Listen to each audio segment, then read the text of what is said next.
After this past week's tsunami warning on Hawaii, I thought it'd be fun to put together a video of natural disasters here in Hawaii.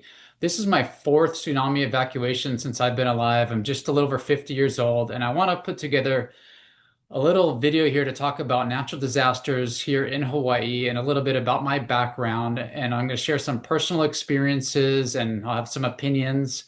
And for a little bit about myself, in addition to being a full-time realtor here on Oahu, I got my degree in environmental analysis and design from UC Irvine. And previously at Orange Coast College, I did a paper on tsunamis, and I've got my opinions on that when we were getting prepared this past week. And then I also took a class at UCI. It was called Natural Disasters. So today in this video, we're going to cover the 6 possible natural disasters here in Hawaii because I get that question asked often from clients when they're relocating from other places, like, what do we have to worry about here? So what we're going to talk about in alphabetical order, we're going to talk about earthquakes, fires, floods, hurricanes, tsunamis, and last but not least, volcanoes. So that's half a dozen topics we're going to cover today. And if you stick around to the very end, I'm going to give you my opinion on climate change and how that affects us here in Hawaii. And I hope you enjoy. Okay, the first one we're going to talk about today is earthquakes. So probably, in my opinion, that's the least natural disaster we have to worry about here in Hawaii, although we do have them. Hawaii is an island chain in the middle Pacific, and we are on the Pacific Rim of fire, and there's plate tectonics going on here, which I also studied in college. And because of that shifting, we will have earthquakes. However, they are not that common. In my lifetime, just over 50 years, I've personally felt 4. One, two, three. I've personally felt 3. 2 of which were on Maui, and one was actually here on Oahu. I just barely felt for I don't know, 20 seconds. I was in the office about a year ago. That's the first time I ever felt one on Oahu. My previous 2 that I felt in my lifetime were sitting on a couch in Maui, probably in the 80s. And that one was based on Molokai. And then there's another one when my wife and I were camping in Hana. We're in a cabin in the remote, and the cabin was shaking. I thought someone was like trying to break in the cabin. It was actually an earthquake. Those are the only ones I felt, but the biggest one that we ever had here in Hawaii during my lifetime, it was felt on Oahu, and it was based off Kiholo Bay on the Big Island, and that was a 6.7 earthquake. I don't believe there was any tsunami during that, but people felt it on Oahu, and they actually lost power. Fortunately, I was not here for that one. I never felt it. This is a recurring theme I'm going to talk about where I've been lucky, knock on wood, avoiding natural disasters. So I was on an airplane traveling from Texas to Oklahoma at the time, and that's when it happened. So I did not feel that earthquake, but there were ramifications from it. A little bit on Oahu, like I mentioned, the power, but there were a lot of properties that were damaged on the Big Island. Some, I believe, in the hospital. In Kona got some damage, and a lot of residential properties. So from a ramification standpoint, it does affect real estate, obviously, with some of these natural disasters. So that's it for earthquakes. And next we're going to talk about fires. Okay, now that we're talking about fires, it's kind of still in everyone's head, and I'm still in shock every time I think about it. The Lahaina fires, I'm still in denial that actually happened because I grew up as a kid in Lahaina, and I've got lots of fond memories there. I did a video about that if you want to check it out here. But yeah, with the Maui fires behind us, we actually, today in the news, there was a news alert where there's evacuation in Ka'anapali over on Maui due to high winds and fires. And I think there was like 90 acres that burned over there today. So the fires are a concern here. For those of you that don't know, I also used to be a Honolulu firefighter. So I have a few opinions here. First off, with the Maui fire, when that first happened, my knee-jerk reaction was, will the county be negligent because there was all that brush? When I was a kid flying into Maui, there's always these beautiful ag lands flying in over the sugarcane and what have you. And they actually had lots of fires there, and they were controlled fires to burn the sugarcane. And we never had anything like what happened a couple years ago. And in my opinion, everything that could go wrong did go wrong with the lack of fire for the, lack of water for the firefighters. There was that activist that didn't release the fire for hours to the firefighters, and having it's common sense, kind of like what happened in Los Angeles this past year is in those in the Palisades, in those fires, firefighters couldn't fight the fire because there's no water. So I'm not really a conspiracy theory person, but when you start to see these things happening, where, maybe there's evilness in the world, and I believe there is evilness in the world, and when firefighters don't have the basic needs to fight the fire, makes it really challenging. So that's the Maui fires. And then in my time here in the fire department in Hawaii Kai, I don't put this out there, but it's now out there on the internet. I personally went to 3 brush fires in Hawaii Kai that we fought. And all 3 of these, within a week or 2 after the fires, there were bulldozers out there clearing land for potential development. And I just, it doesn't take a rocket scientist to connect the dots, for a developer to clear land. And honestly, no one's going to come after me here, but I'm not even sure who the developers were, but Cocoa Villas, these high-end homes that were built over closer to Kalama Valley and Sandy Beach, still beautiful homes to this day. But we fought a big brush fire there, and shortly thereafter, there's bulldozers clearing the land to build these new homes. I just thought it was a weird coincidence. And then secondly, there's a big contract with the state to build a new parking lot over near the Makapu hiking area and lookout. And we fought a big brush fire there when I was in the fire department. And then I swear, once again, within a week or 2, there's bulldozers out there clearing the land to build the new parking lot. So it doesn't take much to connect the dots. And then there's another one. It was on the Kaiwi coast around 2006. They want to propose these like eco-tourist bungalows to be built there. And we fought a fire there, like within that same time they're talking about that. That one, fortunately, did not move forward. There was a big coalition to fight that, and now the land there is conserved in that Kaiwi coalition, and so there's nothing that's going to be built there. But it's just that's just my 2 cents and observation in fires here. But it is a real thing. We have to keep warning when there are high winds. And then in particular, the leeward or western sides of the island we're going to feel the fires the most.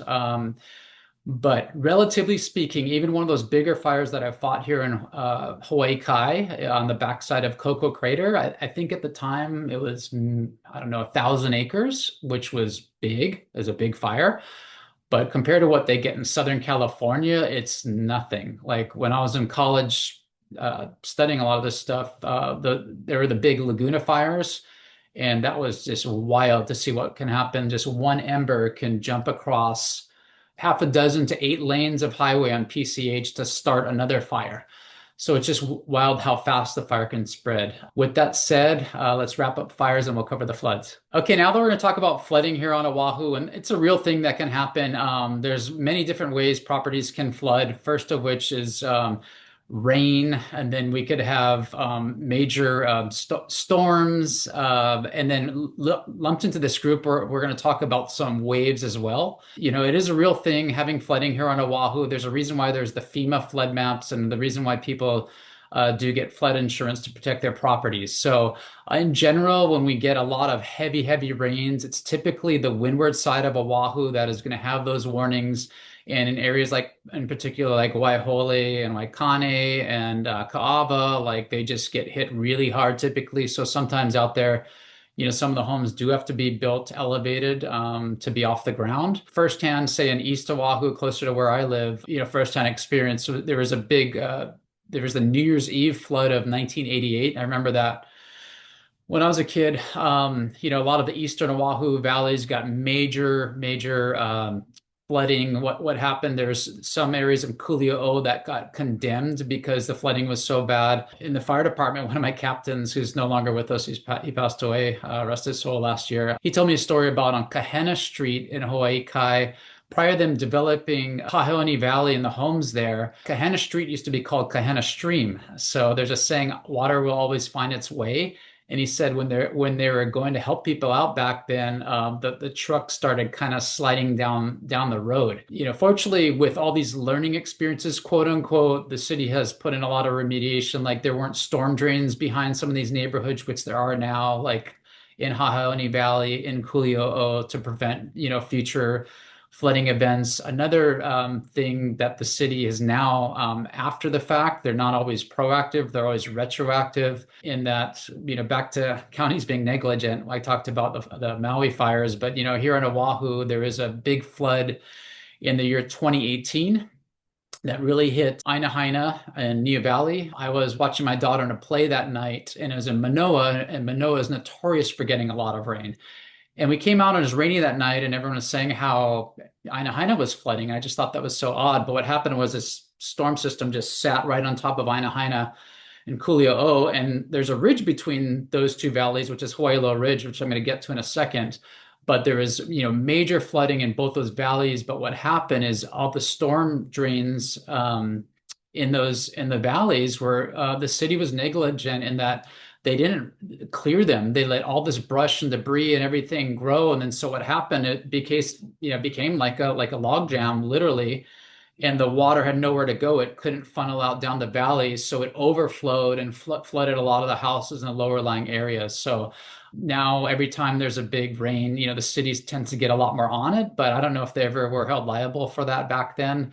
So that was the flood of 2018. Those are the two big ones here on Oahu that are in my lifetime. Not to say they don't happen on neighbor islands. Okay, now let me come back to that section where I talked about Hawaii Low Ridge. So back in the 2018 flood that affected Ainahaina Niu Valley, Hawaii Low Ridge is between the two valleys. And I had a listing there at the time at Hawaii Low Ridge. So I was just like, oh my goodness, because I had an out-of-town seller that was living in Florida, and we had their place listed for sale, and I was just worried that there'd be water throughout the house, etc. So lo and behold, I go through the house the next morning and it is bone dry.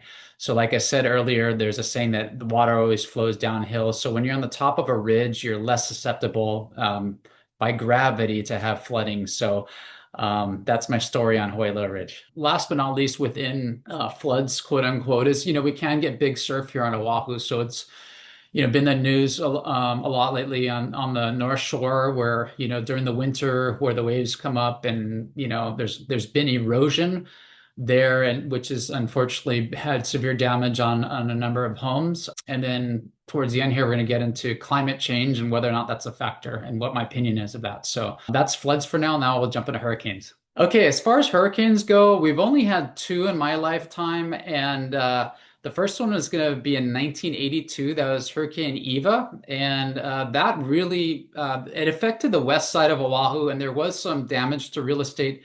Then on the west side in Makaha, there are a few lots and residential areas that did get damaged there. There was some damage here on the south shore, but nothing real severe. It also affected Kauai. So that was Hurricane Eva in 1982.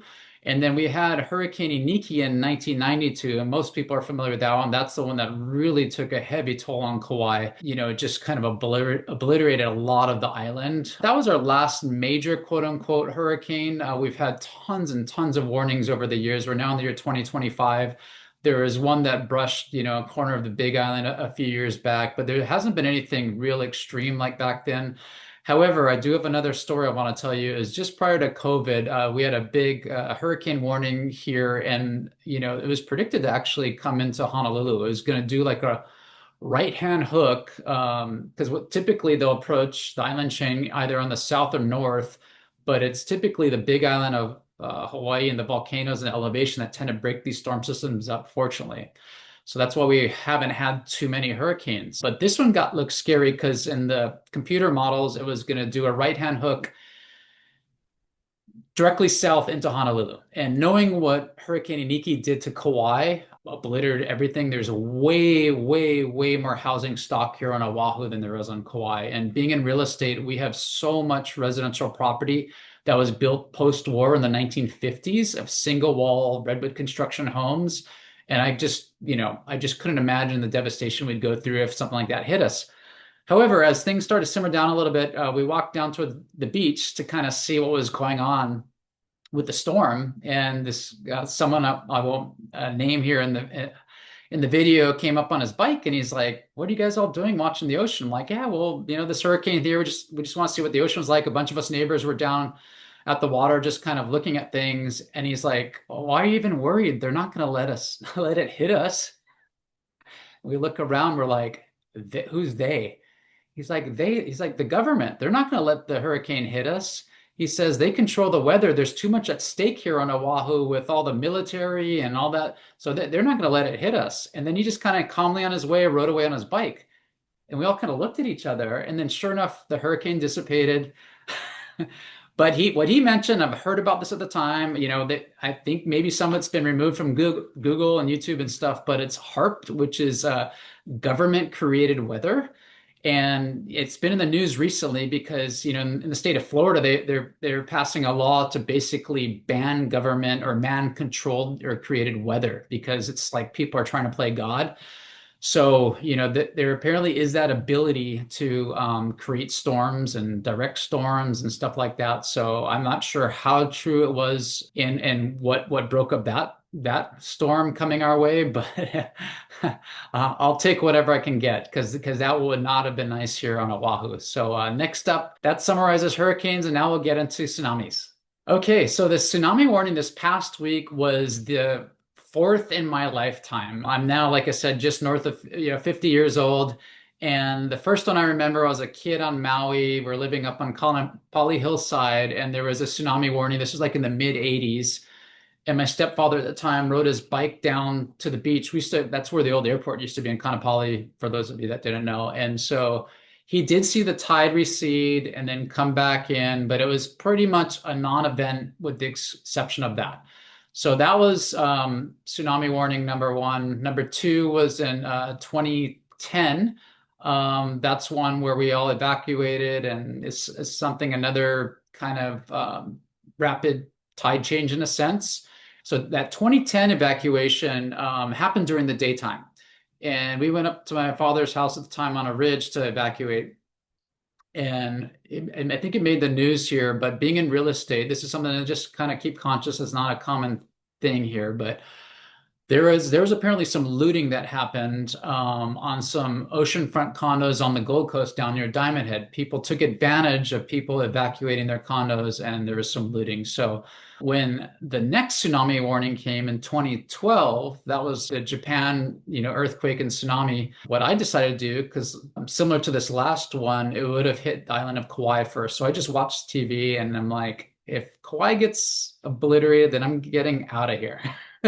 But, if it doesn't hit Kauai, it's not going to hit us, and I'm not going to leave my home open to possible looting. And I don't think that's a real thing, because those people should be shot, in my opinion. Last, but not least, was just this past week, 2025, we had a warning this past week from earthquake 8.7 up in Russia, and it was forecasted to hit us pretty hard, and fortunately it didn't. But so that last one, I monitored some webcams and watched the island of Kauai, and I'll post a video up here of the before and after, but it's basically a non-event. We saw some rapid tide shifts, but even when it came up to its peak, it didn't look like it even went above the high level high tide mark with the debris. So knock on wood, that was a blessing. I did say prayers that was a non-issue. Unfortunately, it didn't happen. So tsunamis can happen in Hawaii. As I mentioned in the beginning, I did a paper in college about tsunamis here, and the big ones were 1946 and 1964. It's easy to remember those years because they kind of inverse the numbers.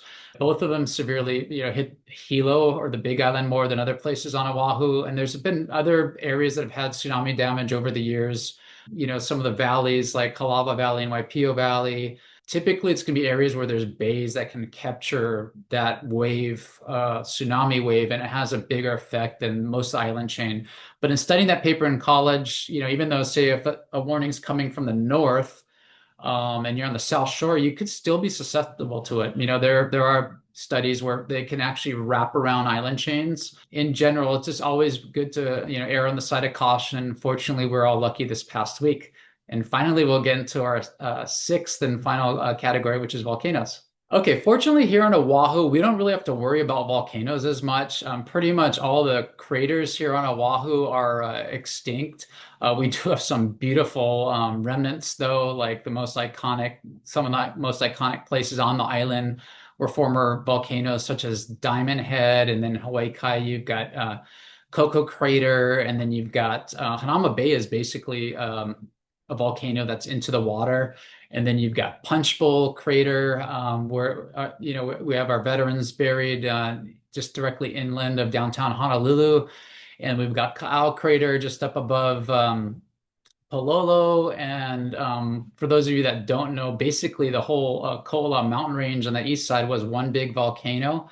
I learned that one day when I was working in the fire department from one of the old timers there. He shared that. And when you look at it from Waimanalo, you could see the curvature, and it basically kind of fell out into the ocean, where now you see Rabbit Island, et cetera. And there's several others, but that's the beauty that we have here on Oahu. And then moving down the island chain further south and east, Haleakala over on Maui, they call it more dormant than it extinct. I used to have dreams when I was a kid that it went off again. Not gonna, everything's fine there.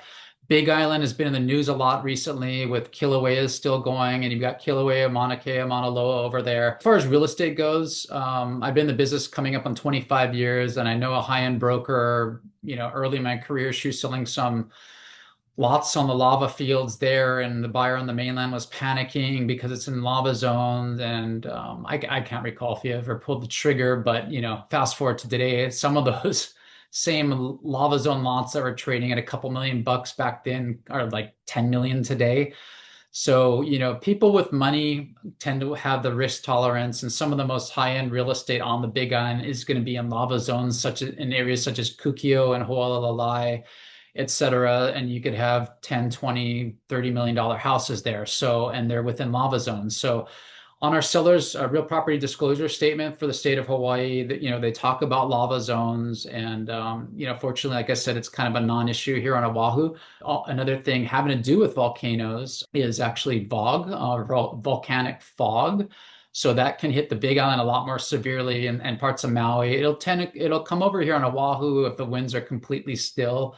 But we're fortunate not to get it like they do on Maui, and especially on the Big Island. So that's VOG, and that summarizes volcanoes as far as natural disasters go. And then finally, just to kind of put a bow on all this, a lot of what we see in the news constantly, it's been less lately, but climate change, existential crisis. And in my opinion, even though I studied a lot of this in college, sometimes I feel like people get brainwashed into this. We call it it's kind of like a climate change cult. First off, I'm not a denier of climate change. Climate is constantly changing, but I think the fear in the media, what they use climate change for, whether it be for them to sell ads or for someone to profit starting a new environmental company like Solyndra, just for people to make money, and it doesn't do anything. I've got my opinions. Maybe I'll keep a little to myself, but yeah, climate does change. Look at the history of the Earth. I was with my family years back. We were at the Museum of Natural History in New York, in Manhattan, and there was this, crazy looking shark looking creature. And I'm like, what on earth is that? And I'm like, where was that? I'm just picturing like Australia or wherever this beast could have been in its habitat. Well, it turns out it was like in the state of Ohio. So that just goes to show, in the big scheme of things, how much things can change here on planet Earth, and how us as human beings are, granted, I'm not saying we don't affect things, but the over sensation or hype of it, I think, is so outplayed. It was just in the news, I think today or a day or two ago, where Dan Rather, 40 some odd years ago, predicted Florida would be underwater by now. Al Gore, predicted the whole earth was going to end. Greta, what's her name? Predicted everything was going to end. So I think a lot of that is hype. When we look back in time, the biggest earthquake here, since they're measuring it, was in the 1800s. We haven't had a big one since. Hurricanes, this is all part of life on Earth, and we're going to have natural disasters in the past, present, and future. And if we want to live our lives that way, and live in fear of that, so be it. But that's what insurance is for. These events are out of our control. It's just like when I sell a property that's not really a natural disaster, it kind of is. But say if you're in a valley here on the island, and I always point out, if it's at the base of a valley where a boulder could come down onto a home, And I say, yeah, the likelihood of that can happen, it could happen tomorrow or it could happen 1,000 years from now. There are variables that are so out of our control. So at the end of the day, here's a screenshot from today's weather forecast. And we're just blessed to have some of the most consistent weather here in Hawaii. And I joke about it. And if you listen to the typical weather forecast here, it kind of sound like a broken record over time. Like 3/4 of the year, it's typically windward and mountain showers in the morning, trades out of the east northeast, 10 to 15 miles an hour, lows in the 70s, highs in the 80s. And it's, we're just blessed to have that, consistent weather year round. Even though we have natural disasters here in Hawaii, it's nothing like the chaos you see every year in California in the news. And even like places like in the middle of the US, my wife's got family in Oklahoma. We used to visit there. And I remember one day we flew in there. Within one day, they had an earthquake and a tornado warning. And this is in Oklahoma, which you'd think would just kind of be protected from all this. It's not on the coasts or anything. Yeah, natural disasters happen everywhere. And I think oftentimes the media likes to sensationalize it.